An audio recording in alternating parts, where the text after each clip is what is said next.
Dios mismo da testimonio y respalda quién es Jesús. Pero, ¿cómo es esto? Quédate conmigo 10 minutos y veamos lo que el Evangelio de Juan tiene que enseñarnos al respecto. Así que si ya tienes tu Biblia en la mano, por favor vamos a buscar en el Evangelio de Juan el capítulo 5 y vamos a leer del versículo 30 al 38. Y la palabra de Dios dice así: yo no puedo hacer nada por mi propia cuenta. Juzgo según el Padre me ordena, y mi juicio es justo, porque no trato de hacer mi voluntad, sino la voluntad del Padre que me ha enviado.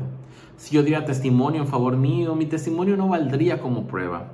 Pero hay otro que da testimonio en favor mío, y me consta que su testimonio sí vale como prueba. Ustedes enviaron a preguntarle a Juan, y él dio testimonio a favor de la verdad. Pero yo no dependo del testimonio de ningún hombre.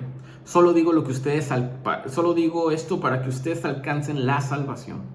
Juan era como una lámpara que ardía y alumbraba, y ustedes quisieron gozar de su luz por un corto tiempo.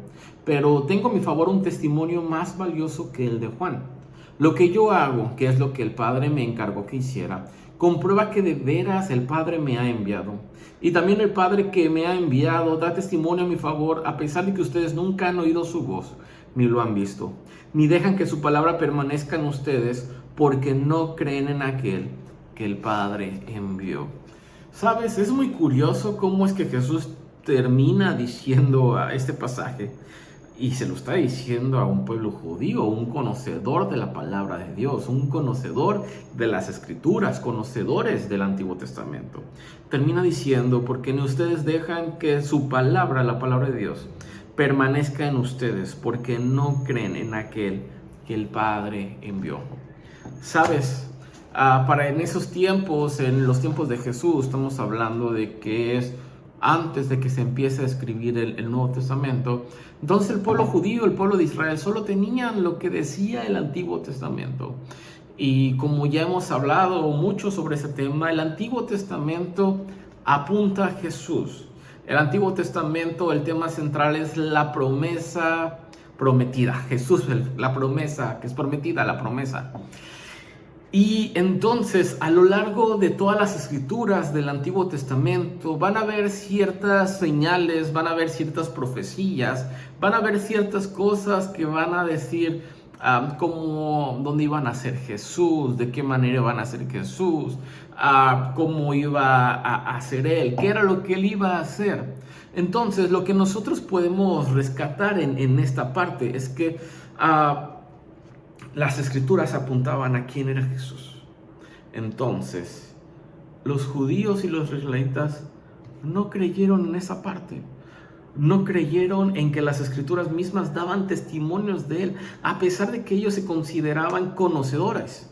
Y, sabes, las escrituras son testigos de quién es Jesús. El Antiguo Testamento va a apuntar de quién es Jesús. Jesús es el cumplimiento de las promesas dadas en el Antiguo Testamento, y Él ha venido a revelar la verdad de Dios de una manera que antes no era entendida. Y aquí es donde tú y yo debiéramos estar reconociendo a Jesús en cada parte donde leemos de la Escritura. Génesis apunta a Jesús, Éxodo apunta a Jesús, Levítico apunta a Jesús. Y de alguna manera cada libro de la Biblia va a apuntar a Jesús, porque Jesús es el tema central de absolutamente toda la palabra.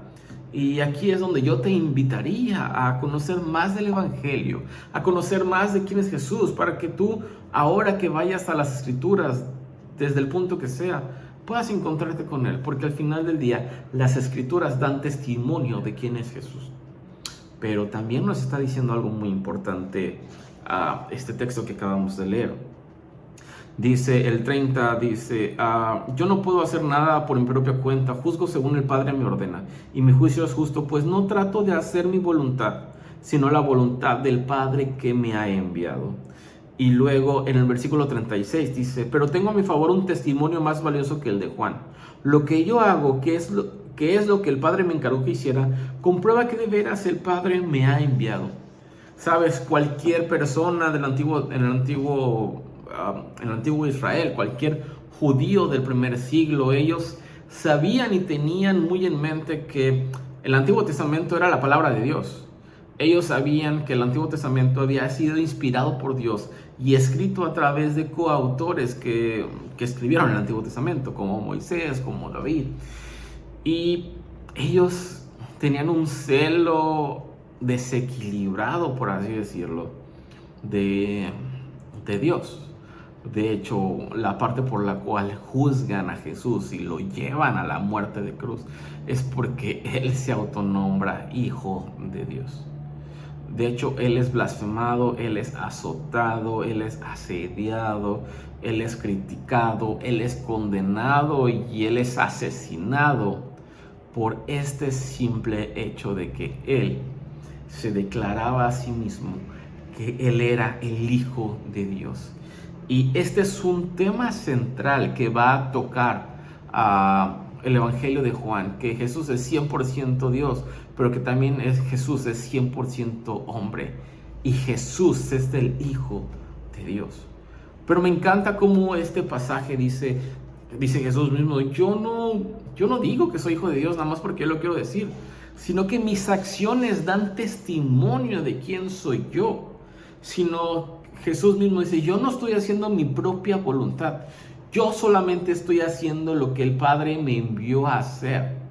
Y dice 36, y esto mismo comprueba que de veras el Padre me envió, de veras comprueba que yo soy el Hijo de Dios, el enviado del Padre. No lo que Él decía, sino lo que Él hacía, la voluntad del Dios mismo, de Dios Padre mismo. A lo largo del Antiguo Testamento, Isaías es un buen ejemplo de las profecías, de las cosas que iba a realizar Jesús, que iba a sanar a lo enfermo, que iba a devolver la vista al ciego, que iba a dar libertad a los cautivos. Hay muchas enseñanzas sobre lo que el Mesías iba a hacer.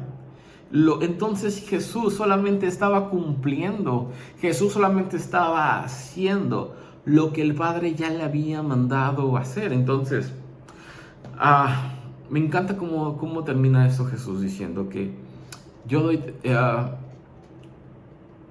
de alguna manera lo que yo hago, que es estar en obediencia al Padre y es estar en sujeción a Él, comprueba que yo soy el Hijo de Dios, comprueba que yo soy el enviado de Dios. Y eso me hace pensar mucho a mí, Fer, porque ¿cómo se podría aplicar esto a mi vida? Y yo me quedo preguntando, ¿yo vivo en sujeción al Padre? ¿Yo vivo haciendo la voluntad del Padre? Porque sabes, si Jesús mismo se sometió al Padre y si Jesús mismo obedeció e hizo la voluntad de Dios, ¿con cuánta mayor razón debiera hacerlo? Porque al final del día, dice Jesús mismo, por sus frutos los conocerán. Por sus frutos los conocerán. Y yo te preguntaría, ¿tus acciones, lo que tú haces, dan testimonio de que tú también eres hijo de Dios? Porque lo que hacía Jesús y lo que hacía la voluntad del Padre daba testimonio de que él era hijo de Dios. Asimismo, lo que haces tú da testimonio de que tú también eres hijo de Dios. ¿Por qué no oramos pidiendo gracias a Dios que nos ayude a ser más como Jesús? A poder modelar el carácter de Cristo en nuestra vida. Padre Celestial, muchas gracias por tu palabra. Gracias porque tu palabra revela quién es Jesús. Y gracias porque nosotros sabemos que Jesús es tu Hijo. Porque Él se sometió a tu voluntad. Porque Él hizo tu voluntad. Porque Él vivió en obediencia perfecta a ti, Señor. Nosotros no podemos, Padre. Sin embargo, queremos caminar contigo, Señor, cada vez más, para que tú puedas cada día transformarnos más y más y más, Señor, y poder alcanzar madurez y poder alcanzar el carácter tuyo, Señor, porque al final del día por nuestros frutos nos conocerán, Señor. Padre, gracias por tu palabra, en el nombre de Cristo Jesús, amén. Y nos vemos el día de mañana para otro devocional. Que tengas un buen día.